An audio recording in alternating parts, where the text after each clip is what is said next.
Hello everyone and welcome to my channel. Watch my video and subscribe my channel. Electra Forrester was motionless in the dark light of the Spencer living room. Her gaze fixed on Will Spencer, the guy she believed she knew, defended, and was intended to marry. The air between them was thick with the smell of betrayal, a terrible perfume she never imagined she'd have to breathe in her own life. The stunning truth had emerged, not in whispers or hearsay, but in stark, indisputable detail. Will had slept with another woman. The revelation came to her not from his lips, but from the merciless winds of circumstance, a photograph, a casual confession, a piece of proof that shattered the illusion of their ideal romance. When she finally mustered the courage to speak, her voice was soft, wavering, and laced with despair as she whispered 6 words that pierced harder than any scream ever could. "You broke us. I'm done here." The 6 words rang like a gunshot in the large room, bouncing off the walls of privilege and opulence that the Spencers had always surrounded themselves with. Will, who was usually so confident and ready to command, had suddenly been stripped of his armor. His jaw tightened, his hands twitched helplessly at his sides, and his heart raced as the weight of Electra's words sunk in. These weren't just 6 words of rage. They were 6 words of finality, carrying the devastation of their engagement, trust, and shared dreams. Electra's voice did not waver because it needed to be strong enough to hold the final threads of her dignity together, even as her heart broke into shards too small to name. Will took a step toward her, but the distance between them felt like miles. "Electra, it wasn't what you think," he said, his voice thick and gruff, the polished charm gone. But Electra lifted her hand, palm out, a nonverbal command to stop lying. She didn't want any excuses. She didn't want late-night stories or the blurred borders between booze and temptation. What she needed was respect, which had been ripped away the instant his body betrayed his word. The woman in question, Luna Nozawa, was not just any woman.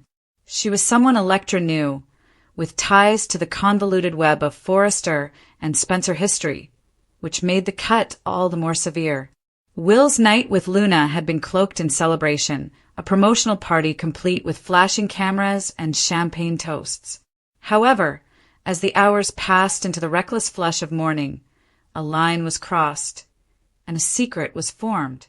Electra now had to live with the shadow of that night, a darkness that would follow her along every corridor of Forrester Creations, every boardroom where murmurs had already been heard, and every glare from her family, who had always cautioned her about the Spencers and their proclivity for mayhem. She paced the room now, arms tightly wrapped around herself, as if she were holding her own brokenness together. "Do you really comprehend what you've done?" she inquired, her tone quiet but sharp enough to draw blood. Will tried again, his words faltering. "It was a mistake. I did not intend for it to happen. I thought she was," he paused. How could he claim he believed Luna was her? How could he admit that, in the blur of celebration, in the tangle of disguises and deception, he had misidentified one woman as another? The truth was far too complicated, but the consequences were straightforward. He had betrayed her. Electra closed her eyes, those 6 words replaying in her mind as if someone else had said them. "You broke us and I'm done here." They had once imagined a future with wedding invitations, an oceanfront home, and a life that linked Forrester elegance to the Spencer empire. All she could see now were pieces of what once were, laying on the floor like glass. "Do you know what it's like to love someone with your whole self?" she asked quietly, and then realized they gave a piece of themselves to someone else while you were at home believing in them. Will's hands tightened into fists. "Electra, I will fix this," he replied, but the words sounded strange, like promises made in a language neither of them believed in. Will's kisses on another woman's skin, his vows breached before they were even pronounced at the altar, was an image that would never leave her memory. For a minute, stillness engulfed them, heavy and oppressive, before Electra had the strength to confront him fully. Her eyes were cold now, not from malice, but from a kind of despair that hollowed out her chest. "You broke something in me tonight," she explained. "Not just us, it's me. You shattered my faith in what we were developing." Her fingers trembled as she removed the engagement ring from her hand, the diamond catching the dim light one final time before she set it on the table between them. The metallic clink was the sound of an end. The news of the betrayal would not stay hidden for long. Already, murmurs were circulating in the Spencer offices, and Forrester Creations was bracing for the consequences. Steffi Forrester, ever the protective cousin, had warned Electra before. "The Spencers always find a way to hurt us, one way or another." Now, Electra had to confront the possibility that Steffi was correct. But Steffi had no idea that Luna's participation was significantly more convoluted than anyone had previously realized. The deceptive night that had led Will to the wrong bed was more than just a seduction. It was a night full of secrets, manipulation, and disguise. Electra's 6 words became the mantra that echoed around Los Angeles. "You broke us. I'm done here." It was the soundbite that every magazine craved, the headline that would scorch social media, and the dagger in Will Spencer's carefully crafted public profile. For years, he had been nurtured as the heir with a golden touch. Gorgeous, charming, business-savvy, and seemingly devoted.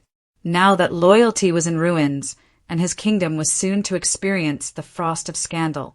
As the night wore on, Electra packed her belongings in quiet wrath.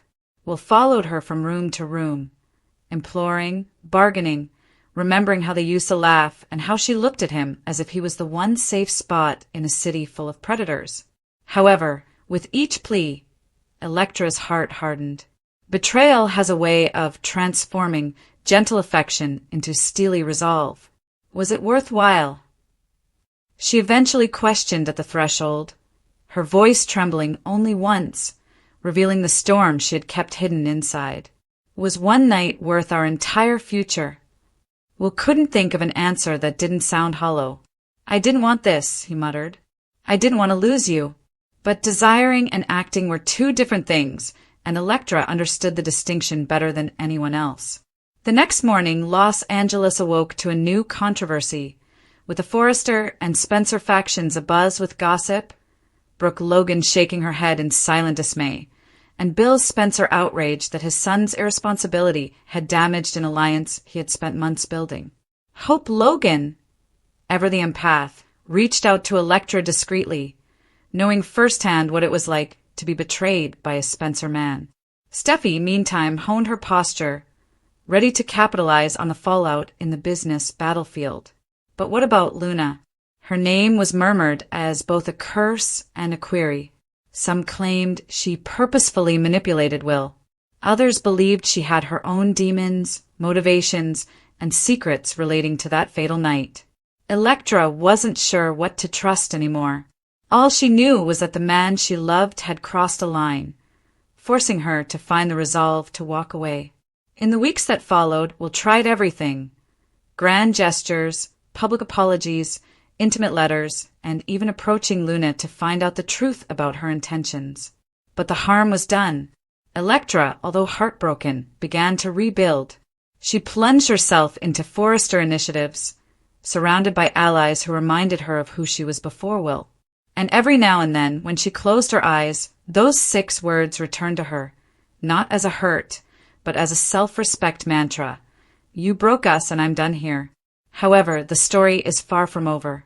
This is the bold and the beautiful, where hearts break and heal in the same breath, and where love lost can sometimes be found again in unexpected ways. Will and Electra will cross paths again, at board meetings, charity galas, and possibly even in the wedding aisle of someone else's union. But whether those 6 words can ever be reversed, whether Will can ever recover the trust he damaged, is a question that hangs over the Spencer dynasty like a storm cloud waiting to burst. For the time being, Electra Forrester is not a victim, but rather a woman who chose to leave a lie before it became her life. Her anguish is real, her dignity is intact, and her story, which has become one of the most talked about scandals in Los Angeles, is only getting started. The night after Electra departed the Spencer estate was one of the longest Will had ever spent. The silence in the large, polished house insulted him and echoed her absence. Her perfume lingered slightly on the cushions, and the champagne glasses from their most recent celebration were still waiting to be washed. But the warmth that had once filled those walls was departed. Will found himself staring at the engagement ring she had abandoned, the diamond gleaming under the dim chandelier. That ring was designed to represent a union of love and legacy. Forrester Grace linked to Spencer Might. Now it seemed like a shard of ice was cutting into his palm. Meanwhile, Electra sat alone in her cousin Steffi's guest room, her phone constantly ringing with texts she couldn't access. Brooke Logan had left a sweet and empathetic voicemail. "Sweetheart, I know this hurts, but don't let it define you." Katie Spencer had also reached out, torn between family duty and true feelings for Electra. But the one communication she craved, an honest and censored confession from Will, never arrived. Instead, he had sent apologies disguised as explanations, attempting to reorder a night that should never have been. Steffi entered the room without knocking, like only she could. Her tone was simultaneously protective and harsh. "I warned you about the Spencers, Electra. I warned you they're hazardous with hearts, and Will, he's his father's son." Electra gave her a troubled look. "Do not make this about being right, Steffi. I did not need a prophecy. I needed a partner," Steffi said softly, sitting on the side of the bed. "I am not here to say I told you so. I'm here to remind you, you are a Forrester. You rise. You do not beg." Across town, Luna Nozawa was facing her own storm. Her name was now all over gossip pages, her reputation hanging by a thread. Some headlines portrayed her as the seductress who destroyed an engagement. Others suggested something more sinister, a night fraught with deception, a game no one truly comprehended. Luna replayed that night in her head over and over. How alcohol blurred the lines, how Electra's absence opened a door she should never have entered, and how a hazardous cocktail of need and confusion led her to Will. But the whispers about her motivations grew louder. Was she doing it to advance socially? To sabotage Electra? Or had she been pushed into this scandal? Bill Spencer, ever the patriarch and strategist, was enraged, not at Luna, nor at the media, but at his son. "You only had one job, Will," Bill said in his office the next morning, the city skyline behind him chilly and uncompromising. "Building alliances rather than burning bridges. Do you know what this implies for us? For Spencer Publications? Regarding the merger talks with Forrester?" Will, his eyes darkened from a sleepless night, yelled back, "This wasn't about business, Dad. This was about me messing up." Bill leaned in, his voice low and sharp. "No, it was about weakness. And weakness costs more than just money. It costs legacy." Hope Logan entered the story subtly, like a ghost sliding between the wreckage. She had always had a tangled past with the Spencer males, and watching Electra's anguish reopened old wounds for her. She called Electra not to gossip, but to express sympathy. "I know how it feels," she murmured gently over the phone, "to love a Spencer and wonder if that love was ever enough." Electra didn't immediately answer, her throat tight, but the words remained. It was somehow comforting to know that she was not the first woman to succumb to the Spencer men's seductive pull and inevitable disappointment. Days passed into weeks, and the 6 words that terminated Electra and Will's engagement became a cultural anthem. "You broke us and I'm done here." Magazines made it bold. When Will left a restaurant, the paparazzi shouted it at him. Social media turned it into a rallying cry for women who had been betrayed. Electra began to wear the term as a shield. It hurt, but it also freed her.